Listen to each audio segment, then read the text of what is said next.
My mom will probably never forgive me for what I did. She calls me cruel, a traitor, says I humiliated her in front of everyone she's ever cared about.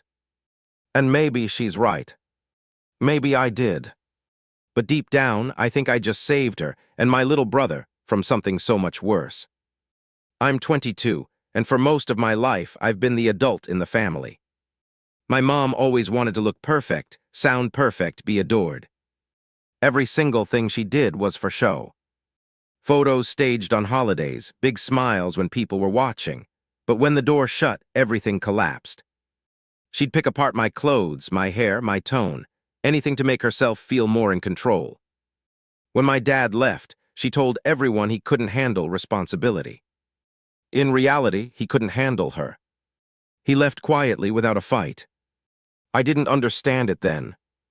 Now I do. After the divorce, I became her replacement partner in every sense except the romantic one. She leaned on me for emotional support, financial planning, taking care of my little brother, everything. I was 12, doing laundry and making dinner because she was too stressed to cook. She'd spend her nights online shopping or crying about how men didn't appreciate her. My childhood ended before I even realized it started. By the time I turned 19, I couldn't take it anymore. I packed a bag, told her I needed space, and moved out. She didn't cry. She just said, "You'll regret this when I'm gone." It stung, but I went anyway.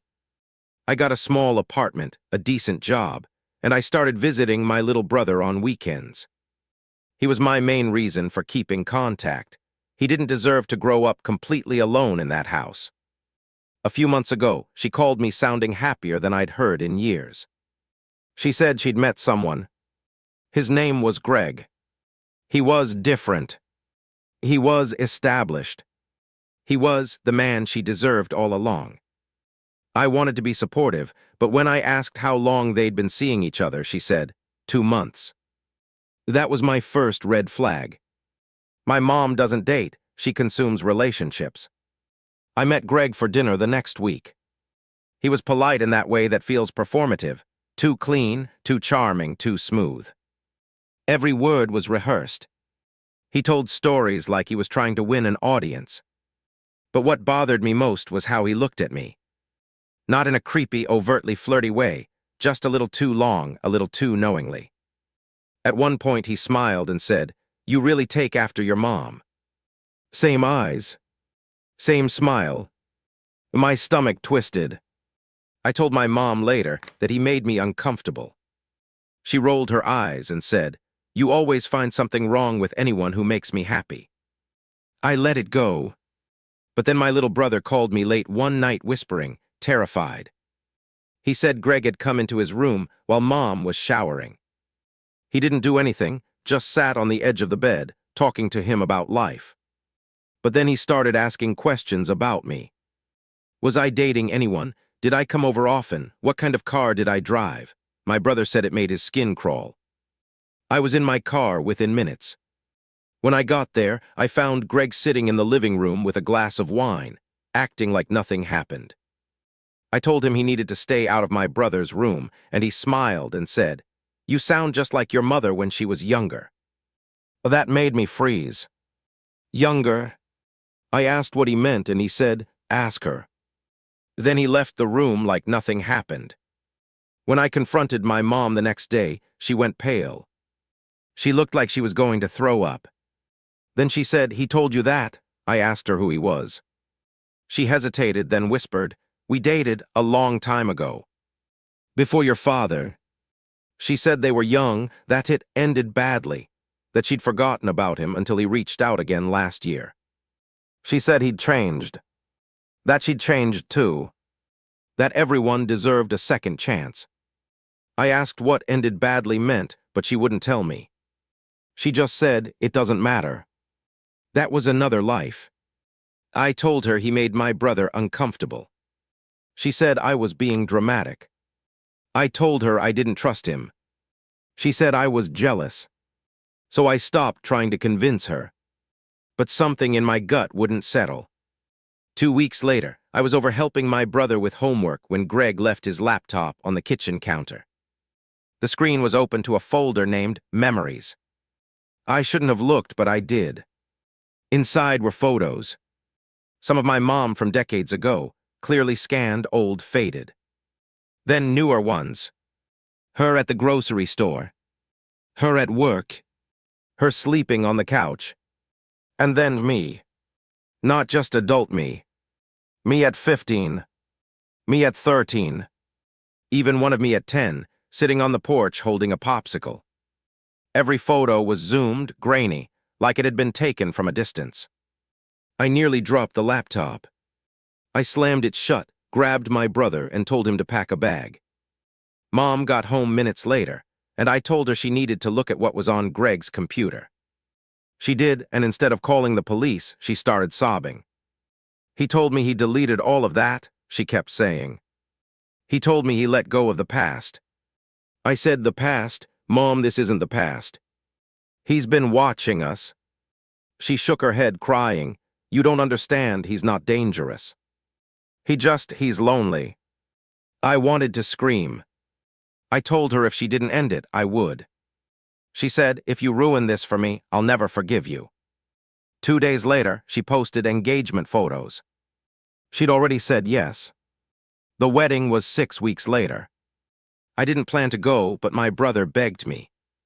He said Greg kept asking about me and that he didn't want to be alone there. I agreed. The venue was nauseatingly perfect. White roses, chandeliers, violinists playing in the background. Greg acted like the king of the world, walking around shaking hands, thanking people for coming. My mom was glowing, like she'd erased every warning I'd given her from memory. I stayed in the back, watching. My brother walked up during the reception, pale, shaking, and handed me a small flash drive. He whispered, you need to see this. He said he'd gone through Greg's old laptop again. There was more. I slipped into the hallway and plugged it into my phone. The files were worse this time. Videos, hidden camera footage, my mom brushing her hair in her room, me and my brother playing in the yard. My stomach turned so hard, I thought I'd throw up right there. I walked back into that room full of fake laughter and clinking champagne glasses and picked up the microphone. My voice cracked when I said, I have something important to share before the speeches. My mom's smile froze mid-laugh. Greg looked up slowly. I said, Mom, you told me this man was your future. But you didn't tell anyone he was also your past, the man you ran from 20 years ago. The man who's been secretly filming you and your kids. People gasped. My mom whispered my name like a warning, but I kept going. He's not who he says he is. His real name isn't Greg. And he's been watching us for years. Greg tried to laugh it off at first, saying I was having an episode. So I plugged my phone into the projector. The first image appeared on the big screen, my mom in her 20s. Then another, her through a window.